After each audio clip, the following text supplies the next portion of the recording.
Hey everybody, welcome back to my channel. It's time to review A Nightmare on Elm Street 2, Freddy's Revenge. Let's get into it. You are all my children now.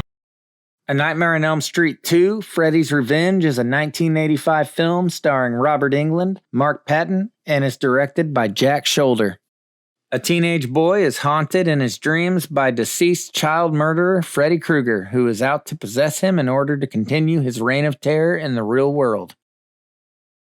So by now, I think everybody, especially the fans of this franchise, know about the controversy behind this movie and its lead actor and what happened behind the scenes. And if you haven't, then you need to go watch the Scream Queen documentary. I'm addressing it because I know that most people who review this movie do address it, and I don't want anybody thinking that I just either forgot about it or didn't know about it. I have indeed seen the documentary, but that's not what this video is about. I'm grading this movie for its own merits and what I think it accomplished or didn't accomplish objectively as a film, from my own subjective perspective, of course.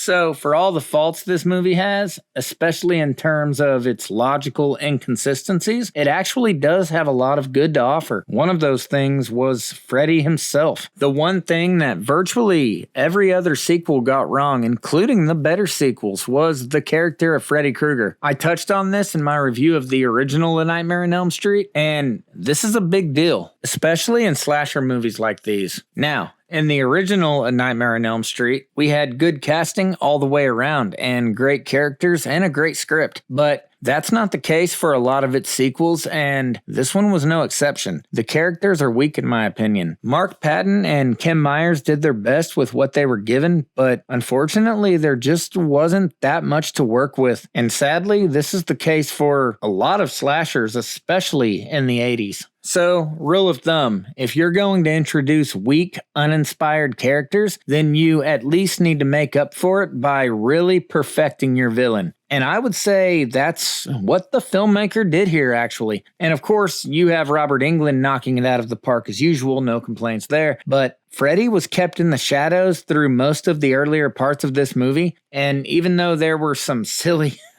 and I mean silly things going on in this movie, the integrity of Freddy himself was always kept intact. I've even heard the argument that Freddy was scarier here than he was in the original, and while I wouldn't agree with that necessarily, I will say this is the scariest he's been since the original. Even toward the end, when they start breaking every rule established in the first movie, you're almost able to forgive it because Freddy is so spot on here. He was actually quite scary. We hadn't got to the campy, goofy Freddy that the later sequels gave us, so he was still very dark and menacing here. And aside from Freddy, the rest of the movie is just perfectly okay. And I know that probably sounds like more of a negative than a positive, but it's honestly not. I really mean that in the best way possible.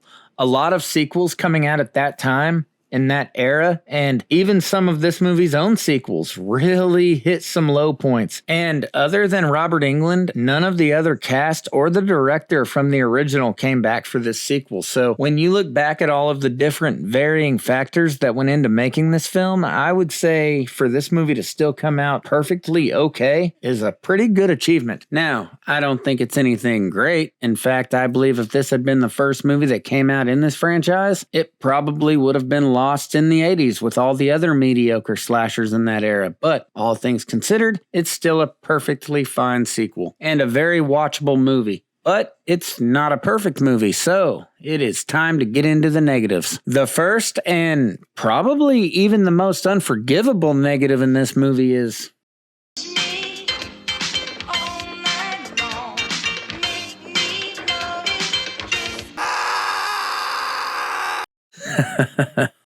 But my second problem with this movie is how logically inconsistent it is and how it just ignores what came before it. It's like the writer and the director didn't even watch that first movie, or at the very least ask a single question about the established lore. The first film established rules and how Freddy and the dream world work, and this movie just gives a big middle finger to all of that. It literally breaks every rule, from how Freddy himself can maneuver in and out of the dream world to his power hours when he's out of the dream world. It felt like the entire movie was just working toward the pool scene at the end of the film, and they were more focused on making a big and fun third act killing spree than they were with actually making a movie that felt logically consistent with what came before it. Not to mention, I'm not really sure what Freddy's endgame is here in this movie. He appears to be more vulnerable when he's in the real world. That much was consistent with the first movie, whereas he's pretty much immortal and all powerful in the dream world, so I'm really not sure what he stands to gain by coming in the real world and staying. Now, all of these might just sound like nitpicks to you, and if the movie didn't spend so much time focusing on these plot elements, I would agree with you, and I wouldn't care so much, but they did, so I do. Also, this movie just feels weird when stacked up against all the other Nightmare movies. It's definitely not the worst by a long shot, but it is the most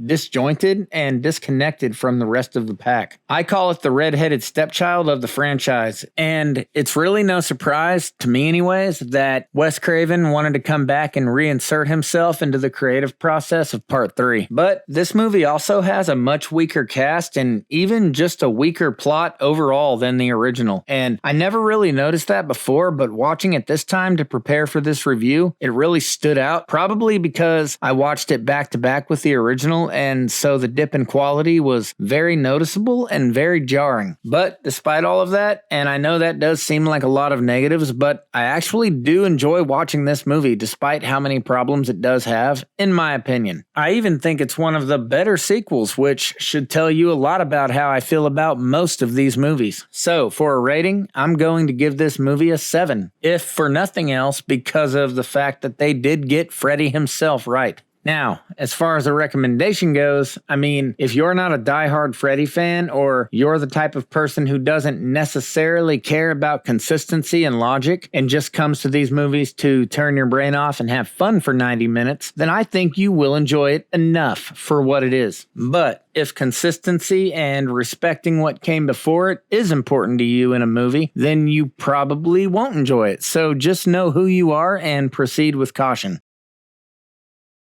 Anyways, that's it for this video, guys. What did you think of Freddy's Revenge? Did you like it? Let me know down in the comments section and we can discuss it. Also, hit the notification so you never miss a video. In the meantime, like and share this video if you haven't already. Please subscribe and I'll catch you guys in the next one.